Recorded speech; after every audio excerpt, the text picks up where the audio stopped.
firman Tuhan. Terima kasih undangan saya yang kedua di tempat ini, cuma baru ibadah raya hari ini ya Pak ya. Hari ini saya mau sharing sesuatu yang luar biasa. Menurut saya ini adalah pengalaman hidup saya sendiri. Supaya kita belajar, kenapa ya, apa sih yang merubah Ibu Tina? Kok Ibu Tina kan pengusaha sukses ya, suaminya udah tokonya di mana-mana gitu, udah 700 toko, kok Ibu Tina masih keliling-keliling. Percayalah, ada sesuatu yang merubah saya. Hari-hari ini saya merasa adalah hari-hari yang paling bahagia. Kenapa? Karena sudah tahun yang ke-8 saya melayani penjara. Sebulan 2 kali saya onsite, saya ke Cipinang, ke Salemba, Pondok Bambu, kegiatan saya penuh dengan pergi ke sana. Belum lagi gereja-gereja, belum lagi ke Surabaya, ke Goshen, ke GGJS, dan semua. Saya tidak pernah menolak pelayanan. Karena apa? Saya merasa rugi kalau saya tidak bersaksi buat Tuhan. Ada sesuatu yang menggerakkan hati saya. Kenapa saya harus lakukan semuanya ini? Karena saya berhutang sama Tuhan. Saya tidak bisa membalas kebaikan Tuhan yang selalu diberikan dalam kehidupan saya dengan Pak Joni Andrean. Saya tahu banget Pak Joni Andrean dulu bukan orang kaya. Dia sangat-sangat sederhana, tetapi Tuhan bisa rubah sehingga menjadi pengusaha sukses. Tetapi jikalau pada sesuatu hari kita dibawa lebih tinggi lagi, justru mata kita harus lihatnya ke bawah. Tetapi banyak orang pada saat mereka diangkat tinggi, matanya lebih tinggi lagi lihat ke atas. Itu salah besar. Sehingga hidupnya tidak pernah mengucap syukur. Kalau kita tahu bahwa Tuhan begitu baik dalam hidup kita, kita selalu ingin mengucap syukur. Dan kita selalu diuji tentang iman kita. Hari ini saya akan bagikan tentang apakah iman itu. Kita selalu bilang, aduh aku udah sering tuh dengar iman. Ya kan? Yakobus 2 ayat 26 berkata begini. Sebab seperti tubuh tanpa roh adalah mati, demikian juga iman tanpa perbuatan adalah mati. Bu Tina, ini aku udah hafal di luar kepala. Aku udah tahu dari dulu, baca Alkitab, hafalan, aku tahu. Tetapi apakah kita mengerti apakah iman itu tuh? Saya ingin menjabarkan sesuatu. Iman adalah sebuah perbuatan, terobosan dari sesuatu yang kita harapkan tetapi belum terjadi. Tetapi kita percaya pada suatu hari kita akan terima semua yang kita harapkan. Tetapi pada saat kita ingin terjadi sesuatu dalam hidup kita, kita harus melakukan perbuatan-perbuatan. Misalnya, saya ingin jadi orang sukses. Saya ingin usaha saya sukses. Tapi itu kan baru keinginan.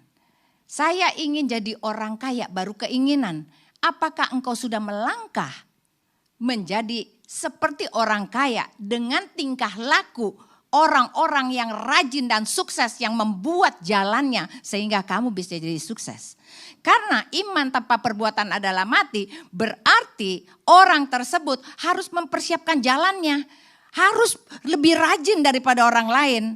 Harus lebih kuat daripada orang lain. Enggak pantang menyerah. Harus terobos terus. Dan selalu ditaruh di hatinya. Diimani tiap hari. Dan didoakan setiap hari. Saya bisa. Pasti bisa. Saya bisa. Pasti bisa. Dan itu menjadi langkah perbuatan. Dia tidak tidur-tiduran di ranjang, saya mau jadi orang kaya tapi gak ngapa-ngapain, yang memang gak bisa. Kita harus lakukan sesuatu, lebih rajin daripada orang lain. Saya ingat sekali Pak Joni Andrean, pada saat orang-orang lain itu bekerja cuma 8 jam ya, Pak Joni itu bisa bekerja lebih daripada 15 jam. Kenapa? Saya ingat banget waktu dia itu pulang kerja pukul 5, sampai di Pademangan pukul 6 ya. Dia habis ngajar, buka salon sampai jam 12 malam. Itu ngantri tiap hari kayak gitu. Berarti ada extra effort yang dilakukan untuk melangkah menjadi orang sukses. Bukan hanya bercita-cita, tetapi ada perbuatan yang dilakukannya, dibayarlah harganya. Sehingga sedikit demi sedikit itu menumpuk sehingga menjadi kuat. Tambah hari tambah kuat, tambah hari tambah kuat. Kita berpikir kita mau jadi sehat, tapi kita nggak pernah mau olahraga. Kita tidur-tiduran, kita makan enak, akhirnya kolesterol, darah tinggi, diabetes, semuanya ada. Kenapa? Kalau engkau jadi sehat, engkau harus bayar harganya. Bangun lebih pagi, olahraga, lakukan sesuatu, makan sehat, tidak makan daging, tidak makan babi. Misalnya, maaf aja yang suka makan babi oke saja ya, kalau saya enggak. Gitu. Jadi saya enggak suka daging sapi, saya enggak makan daging bak, saya juga cuma makannya sayur, ikan, cuma itu aja. Yang gitu-gitu, sayur-sayuran aja. Tapi saya merasa sangat sehat sekali. Ya, berarti ini semua dari cara hidup kita sendiri. Yakobus 2 ayat 22. Kamu lihat bahwa iman bekerja sama dengan perbuatan-perbuatan dan oleh perbuatan itu iman itu menjadi sempurna. Kita ingin sembuh dari sakit kita. Kita mau, tapi kita tidak mau rubah cara hidup kita. Percuma. Ada teman saya, suaminya meninggal dunia pada usia muda. Saat itu teman saya ini usianya baru 40 lebih, 45. Suaminya ditugaskan di Tokyo, tetapi punya satu kebiasaan, suka makan soto. Soto yang dalamnya jeroan itu loh. Ya. Nah, dan dia tidak mau lepaskan kesukaannya. Dia terus makan, dia bilang hidup cuma satu kali. Saya ingin menikmati apa yang saya suka. Apa yang terjadi? Akhirnya kena kanker usus. Dan dia akhirnya harus meninggal dunia dalam keadaan usia baru 50-an. Tetapi apakah ini pilihan kita? Kalau kita tahu bahwa tujuan kita adalah untuk hidup sukses dan sehat, kita akan menjaga semua dari kesukaan-kesukaan kita yang berlebihan. Tuhan gak pernah mengatakan bahwa kita gak boleh makan enak. Sekali-sekali boleh. Sebulan sekali boleh. Jangan kita jadi orang norak gitu ya. Tetapi kita harus mengaturnya dengan bijaksana. Jangan sampai nyawa kita melayang hanya karena mulut. Hanya karena makanan. Baik, ada beberapa contoh yang saya ingin katakan tentang 3 hal. Hal yang pertama, hidup seperti Abraham. Ini yang pertama, Galatia 3 ayat 7. Jadi kamu lihat bahwa mereka yang hidup dari iman, mereka itulah anak-anak Abraham. Galatia 3 ayat 6 dan 9. Secara itu jugalah Abraham percaya kepada Allah, maka Allah memperhitungkan hal itu kepadanya sebagai kebenaran. Jadi mereka yang hidup oleh iman, mereka juga yang diberkati bersama-sama dengan Abraham yang beriman itu. Saya mau kasih contoh tentang iman Abraham. Kenapa dia selalu dikatakan bapak orang beriman? Abraham itu mempunyai pikiran yang berbeda dari pikiran orang-orang biasa. Dia tidak pernah memakai logika. Itulah Abraham. Kita manusia hidup di zaman sekarang ini selalu pakai logik. Logika itu yang kita pegang logika. Tapi Abraham enggak. Karena apa? Dia dijanjikan sama Tuhan. Lihatlah bahwa keturunanmu akan seperti banyaknya bintang-bintang di langit. Tapi dia tunggu-tunggu usianya. Sudah 100 tahun kok masih belum ada anaknya. Ya kan? Dia lihat Saranya juga makin tua gitu. Tapi dia tidak pernah putus asa dan dia tetap yakin. Nanti keturunanku akan seperti banyaknya bintang di langit. Itu hal yang pertama yang diyakinin oleh Abraham. Yang kedua, pada saat dia punya anak satu-satunya yaitu Ishak yang harus dipersembahkan untuk disembelih sebagai persembahan, Abraham taat. Enggak ada yang logik, enggak ada. Tuhan udah janji keturunanmu seperti bintang di langit, tetapi suruh persembahkan anak satu-satunya. Jadi Abraham kan berpikir ini gak mungkin punya. Kalau aku anakku yang satu-satunya mati, nanti aku bagaimana gitu. Tapi dia yakin dan percaya. Satu keyakinan Abraham, yaitu dia bilang begini, kalau Tuhan bisa memberi dan dia mengambil, dia pasti bisa kasih lagi. Ini yang terjadi. Jadi Abraham itu tidak pakai pikiran logikanya dia, tapi dia pakai bicara tentang hati di mana dia percaya sekali. Jadi kalau saya katakan iman adalah sebuah terobosan yang melebihi pikiran manusia, di mana kita belajar daripada air. Air yang begitu lemah ya, tidak punya kekuatan, dia bukan besi, tapi tiap hari terus menerus menetes di tempat batu karang, itu akan memberikan menjadi lubang. Iman adalah terobosan seperti itu, yang harus kita lakukan setiap hari dan kita doakan. Terus menerus, tidak bosan. Jadi kalau kita punya iman untuk sesuatu yang kita gumulkan, jangan pernah menyerah.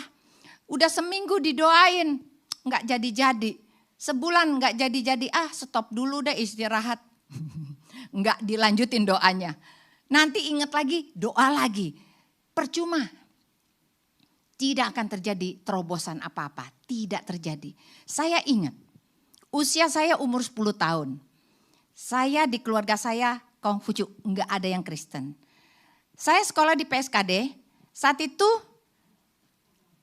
PSKD kelas saya itu, kalau kelas 5 SD itu, kalau hari Minggu jadi tempat sekolah Minggu.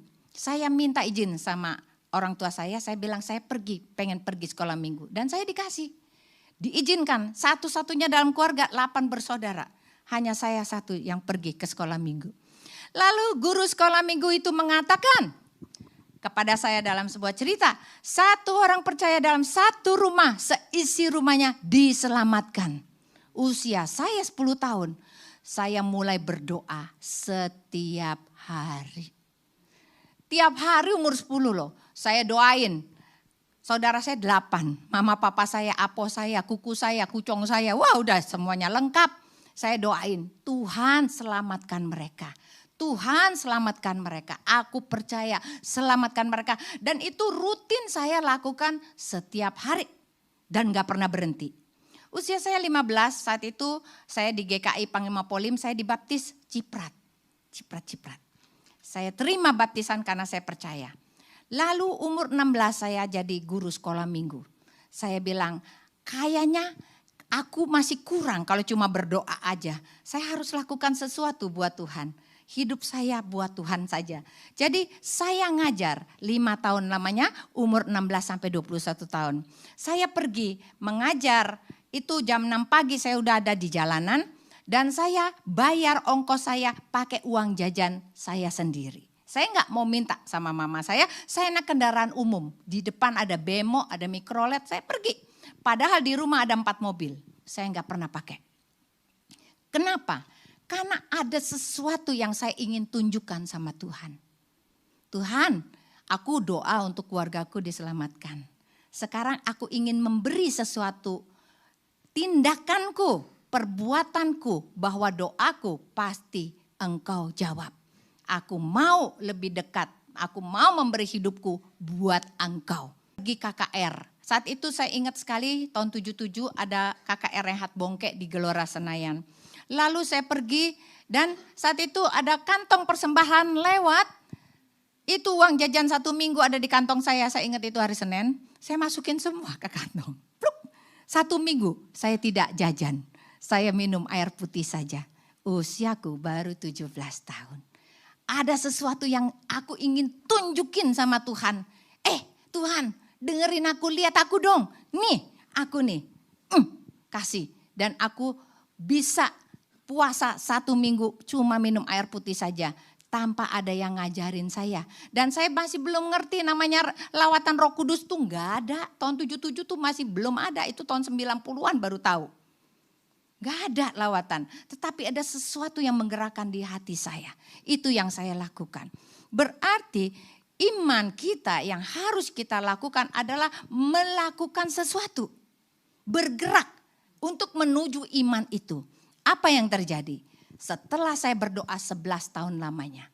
keluarga saya, semuanya diselamatkan. Papa, mama saya, apo saya, kuku saya, kakak saya, adik saya, semua terima Tuhan Yesus.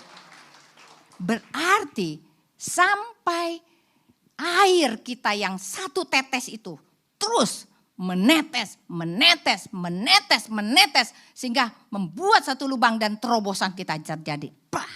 Itu yang Tuhan katakan iman. Berarti apapun yang engkau harapkan, apapun yang saat ini engkau gumulkan, jangan pernah menyerah. Terus doakan tiap hari sampai hal itu terjadi. Sebelum hal itu terjadi, jangan menyerah. Misalnya, engkau ingin keluargamu diselamatkan, engkau ingin suamimu, istrimu bertobat, anakmu, mertuamu bertobat. Jangan menyerah, doakan setiap hari, maka hal itu akan terjadi dalam kehidupanmu. Tepuk tangan buat Tuhan. Itu hal yang pertama tentang iman Abraham yang luar biasa. Yang kedua adalah hidup dengan kuasa dan mujizat. Kita anak-anak Tuhan, kalau kita hidup tidak punya kuasa dan tidak pernah mengalami mujizat, pasti ada yang salah dalam hidup kita. Seharusnya kita menikmati apa yang Tuhan janjikan, hidup kita selalu penuh dengan mujizat. Ada sesuatu yang selalu Tuhan kerjakan buat kita yang gak make sense, yang gak ini dinalar orang. Itu pasti terjadi dalam kehidupan kita. Markus 2 ayat 5 berkata begini. Ketika Yesus melihat iman mereka, berkatalah ia kepada orang lumpuh itu, "Hai anakku, dosamu telah diampuni." Matius 5 ayat 28 dan 29 berkata begini. Sebab katanya, asal ku jamah saja jubahnya, aku akan sembuh. Seketika itu juga berhentilah pendarahannya dan ia merasa badannya sudah sembuh dari penyakitnya. Ini tentang kuasa mujizat. Kalau kita percaya ada sesuatu yang terjadi. Kita ingin sembuh, tetapi tiap hari ucapan kita berbeda daripada doa kita.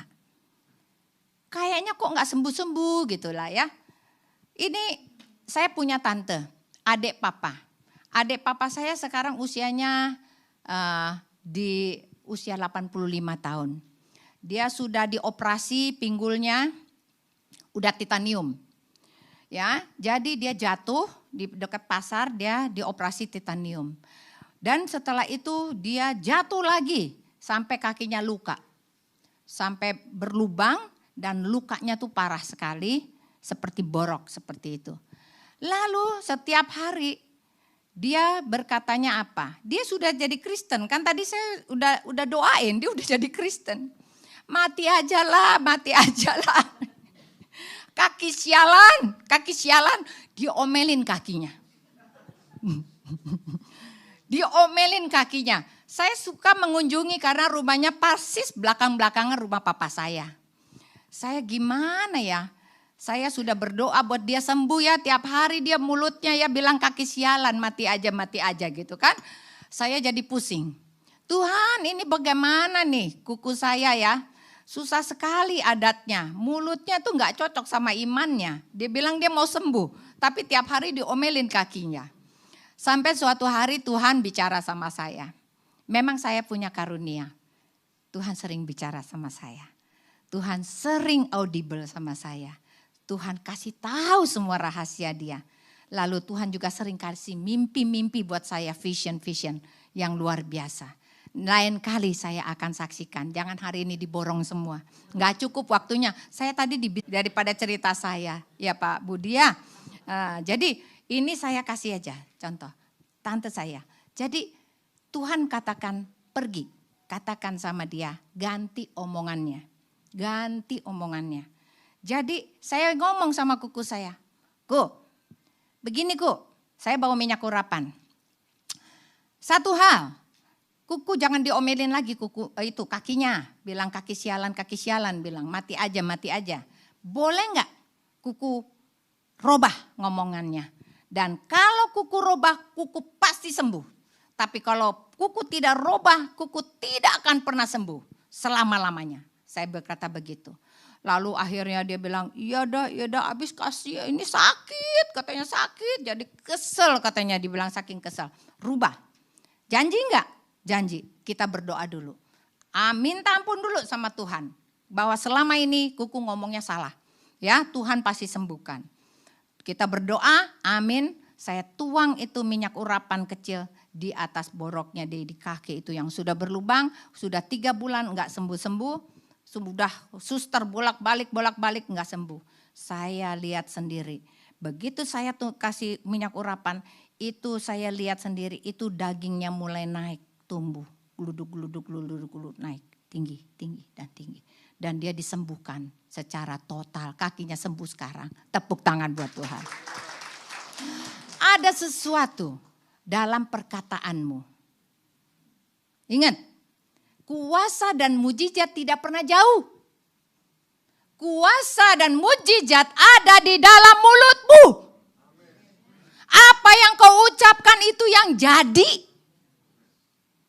Jadi kita jangan pernah salahkan Tuhan. Tuhan, kenapa aku belum sembuh-sembuh aja? Aku sudah berdoa. Saya sudah melakukan semuanya. Tapi karena enggak sembuh, perginya ke orang pinter. Ya, terus kalau ke orang pinter enggak sembuh juga, dia pergi ke takun. Pendeta dukun. Enggak sembuh juga, minta maju didoain terus. Tapi tiap hari dia enggak percaya.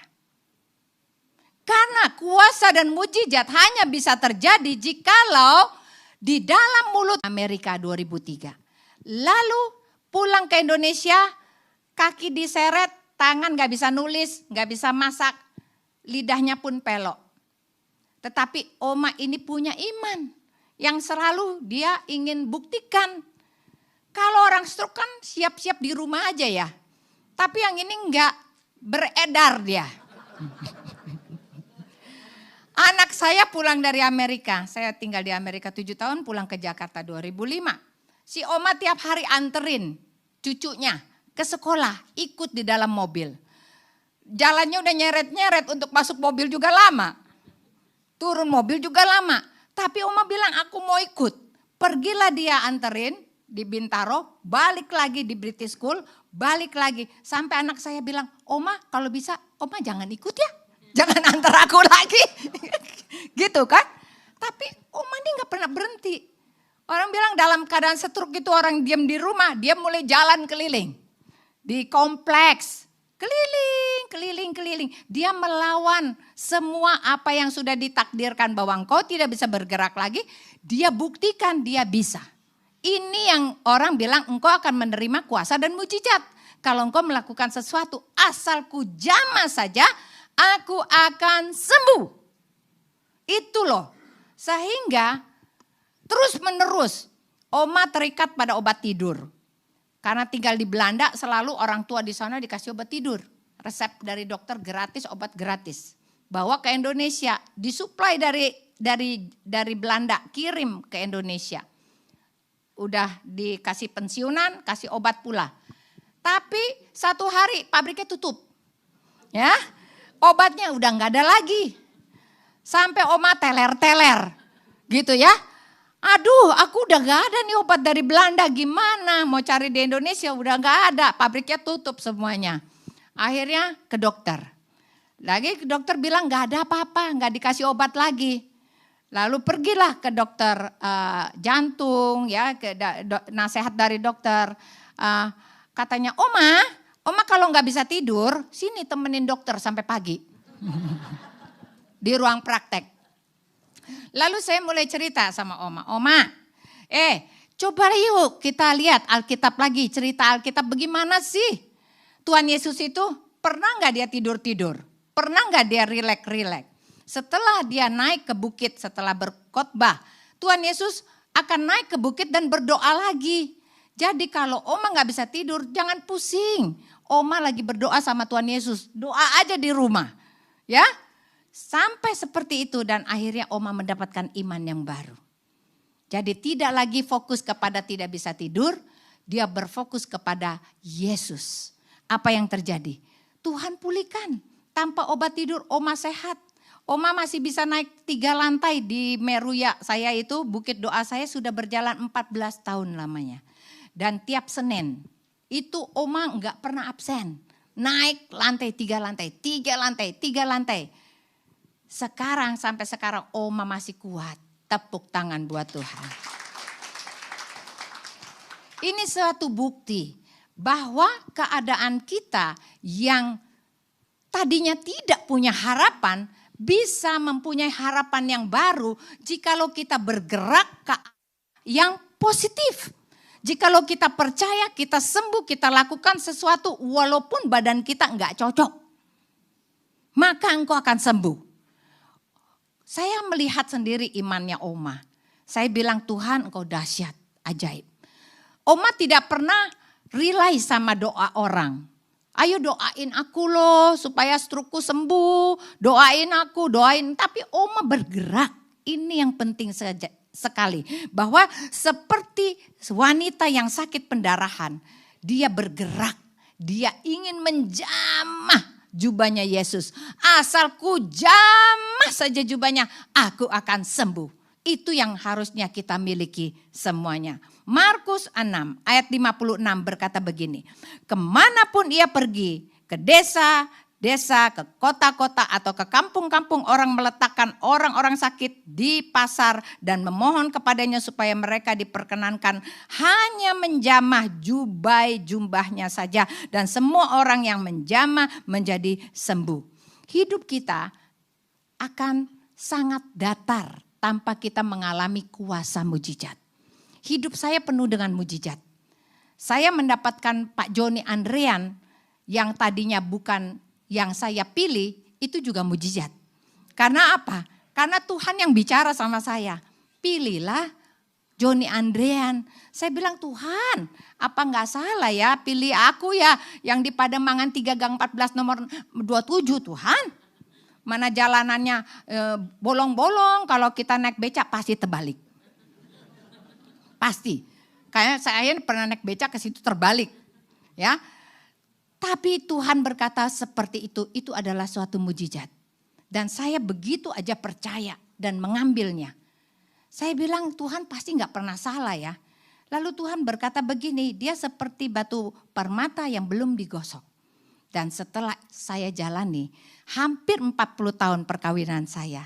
Ternyata dia benar-benar berkilau seperti berlian yang sudah bercahaya saat ini. Kan dulu belum digosok waktu di Pademangan. Saya hidup berkeluarga dengan Pak Joni jadi istrinya. Hampir 40 tahun. Yang tukang gosoknya ya saya. Yang berkilau-kilau dia, yang bonyok ya saya. Sehingga saya jadi hamba Tuhan, dia jadi pengusaha. Tapi semua untuk kemuliaan Tuhan. Saya melihat Tuhan itu dahsyat dan baik. Kehidupan kita diatur oleh Tuhan. Jikalau engkau punya iman, tetapi kita selalu ingin atur hidup kita sendiri. Kita pikir kita lebih pintar daripada Tuhan. Sehingga engkau hidupmu berada di dalam kereta hidupmu sendiri. Yang saya katakan kereta suka-sukaku. Suka-suka gue, hidup gue, keputusan gue. Ya ini kemauan gue. Gak bisa ada yang robah, gak bisa ini hidupku, kemauanku. Itu yang terjadi. Dan cek, siapakah yang bersuara di hatimu? Jikalau yang bersuara di dalam hatimu yang berkata-kata terus menerus adalah suara hatimu sendiri, gak ada suara Tuhan, berarti engkau sedang berada di dalam keretamu sendiri. Kemana keretamu akan pergi? Keretamu akan semakin jauh daripada Tuhan. Sampai engkau merasa lelah, capek. Karena engkau merasa pintar sendiri. Sehingga semua yang kau lakukan gak pernah nembus, gak pernah berhasil. Dan kau mulai putus asa. Dan kita mulai berteriak, Tuhan tolong aku, tolong aku, tolong aku. Lalu kereta Tuhan mendekati kereta kita. Lalu Tuhan berkata, mari nak, masuklah ke dalam keretaku. Dan duduk manis, duduk diam. Kita suka enggak mau duduk manis, duduk diam di dalam kereta Tuhan. Kita lebih suka dalam kereta hidup kita sendiri, suka-suka gue. Hidup gue, keputusan gue. Yang tiap hari ngobrol di dalam hatimu, engkau sendiri. Enggak ada suara Tuhan. Makanya kita jadi orang Kristen yang datar. Biasa-biasa aja. Enggak pernah mengalami supranatural. Enggak pernah ada terobosan. Tidak pernah menerima mujizat. Karena engkau tidak ada di dalam kereta Tuhan. Pada saat kita mau pindah ke dalam kereta Tuhan. Lalu Tuhan bilang stay still. Kita diam, duduk manis di hadapan Tuhan. Tuhan akan membawa kita dengan keretanya. Tuhan janji. Aku akan membawa engkau ke padang rumput yang hijau. Dan ke tempat air yang bening. Sehingga jiwa kita bisa rileks. Jiwa kita bisa beristirahat. Lebih banyak orang menjalani kehidupan ini capek deh. Ya, perang di sono sini ya. Semua naik ya. Barang dagangan susah sekarang. Ya kan? Semua serba susah. Tetapi kalau kita ada di dalam kereta Tuhan, maka Tuhan yang akan menuntun langkah-langkah kita.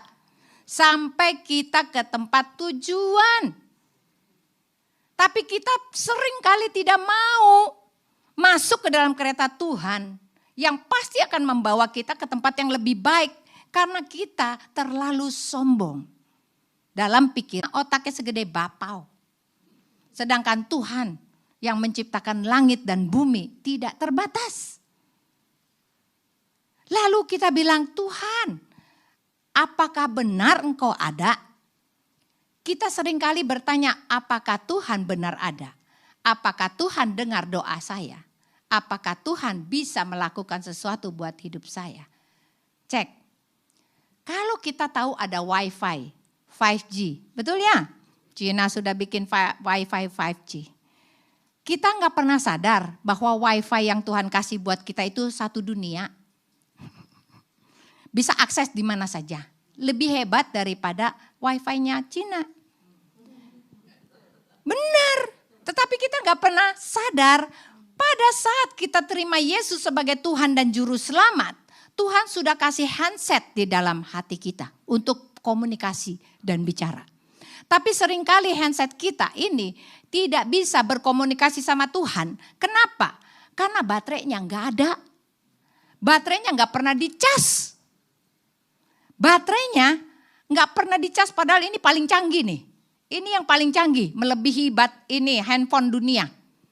Tetapi kita nggak pernah cas. Padahal waktu kita cas adalah saat kita menghadap hadirat Tuhan. Memuji menyembah Dia pagi, siang, dan malam. Kalau satu hari kita cas baterai kita, HP kita sehari 3 kali. Apakah engkau memuji dan menyembah sehari 3 kali? Atau engkau memuji dan menyembah cuma seminggu sekali? Atau sebulan sekali? Ada enggak HP yang bisa jalan kalau dicas seminggu sekali? Sebulan sekali?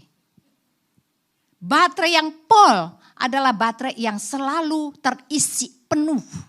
Kenapa kita perlu mengisi baterai hati kita? Supaya handset kita bisa jalan. Sehingga ada WA yang masuk. Hingga ada voice note yang masuk. Ada juga video-video yang masuk. Vision-vision yang Tuhan kasih. Kenapa engkau enggak pernah terima WA, enggak pernah terima voice note? Karena HP-mu mati. Kita harus bereskan hidup kita dulu. Karena Tuhan bilang gak pilih kasih. Tuhan gak bilang aku hanya sediakan ini buat Ibu Tina Andrean. Kata siapa? Semua orang yang menerima Yesus Kristus sebagai Tuhan dan Juru Selamat. Semua mempunyai hak yang sama. Untuk bisa berkomunikasi dengan Tuhan. But why you cannot do that? Because something wrong with you. You never activated your phone. Kita harus bergerak. Kita harus cari wajah Tuhan. Saya lebih gila lagi sekarang.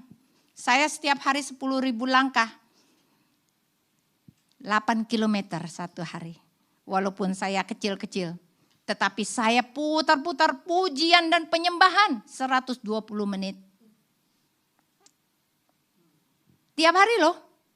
Dan itu janji saya. Maka yang terjadi adalah HP hati kita full. Jangan seminggu sekali, jangan cuma kebaktian sekarang. Pulang-pulang lesu lagi. Baterainya lowbat. Harus dicas setiap hari. Itu yang Tuhan inginkan. Terakhir, hidup tidak mengandalkan manusia. Ayat yang saya berikan. Yeremia 17 ayat 5. Beginilah firman Tuhan, terkutuklah orang yang mengandalkan manusia, yang mengandalkan kekuatannya sendiri dan hatinya menjauh daripada Tuhan. Yeremia 17 ayat 7 dan 8. Diberkatilah orang yang mengandalkan Tuhan dan menaruh harapannya pada Tuhan. Ia akan seperti pohon yang ditanam di tepi air, yang merambat akar-akarnya di tepi batang air dan tidak mengalami datangnya panas terik, daun-daunnya tetap hijau, tidak khawatir akan tahun kering dan yang tidak berhenti menghasilkan buah. Engkau ada di mana saat ini? Apakah engkau mengandalkan dirimu sendiri? Apakah engkau mengandalkan suamimu? Engkau mengandalkan istrimu? Atau engkau mengandalkan Tuhan? Tadi dikatakan terkutuklah orang yang mengandalkan kekuatannya sendiri dan mengandalkan manusia. Tetapi orang yang mengandalkan Tuhan adalah seperti pohon yang ditanam di tepi aliran air yang tidak akan pernah kena panas terik dan selalu menghasilkan buah. Apa buah? Buah adalah buah-buah kehidupan kita. Buah kasih yang bisa dilihat oleh orang. Kita menghasilkan buah. Sehingga orang-orang yang ada di sekeliling kita menikmatinya. Keluarga kita menikmatinya. Mertua kita menikmatinya. Besan menikmatinya. Ipar-ipar menikmati. Suami, anak, cucu semua menikmati buah daripada kita. Apa yang kita hasilkan saat ini? Apakah kita menjadi pohon yang ada di tepi aliran air atau kita masih belum ada dan hidup kita kering? Hari ini Tuhan bicara kepada kita supaya kita berubah. Supaya kita punya iman yang punya terobosan. Iman yang kuat, iman yang bisa membelah gunung. Iman yang bisa membuat sesuatu perubahan dalam kehidupan kita. Sekarang apa yang menjadi harapanmu? Apa yang menjadi keinginanmu? Ada ingin apa engkau perubahan dalam keluargamu? Jangan pernah menyerah. Terus lakukan. Tiap hari doa, doa, doa, doa. Sampai Tuhan bosan. Tuhan katakan begini. Carilah, maka engkau akan menemukan. Ketuklah, pintu akan dibukakan. Maka dari itu kita harus ketuk pintu hati Tuhan tiap hari. Tiap hari doain, Tuhan aku pasti bisa. Aku pasti bisa. Aku bisa menangkan keluargaku, papa, mamaku semua. Aku bisa bisnisku maju lagi, bangkit lagi. Tuhan aku bisa sehat lagi. Dalam nama Yesus semua aku pasti bisa. Minta Roh Kudus ambil alih kehidupanmu. Ambil alih pikiranmu, ambil alih matamu, ambil alih mulutmu, telingamu, hatimu, tangan dan kakimu. Kalau Tuhan mengambil alih hidupmu berarti engkau sedang berada di dalam kereta Tuhan. Dan sesuatu pasti terjadi. Mujizat terjadi. Kuasa yang Tuhan sediakan buat kita terjadi. Terjadilah sesuai dengan imanmu. Bukankah seperti itu? Engkau mengimani apa jadinya apa. Berucap apa jadinya apa. Oleh karena itu tetaplah kita kuat di dalam Tuhan. Tuhan memberkati kita. Mari kita bangkit berdiri.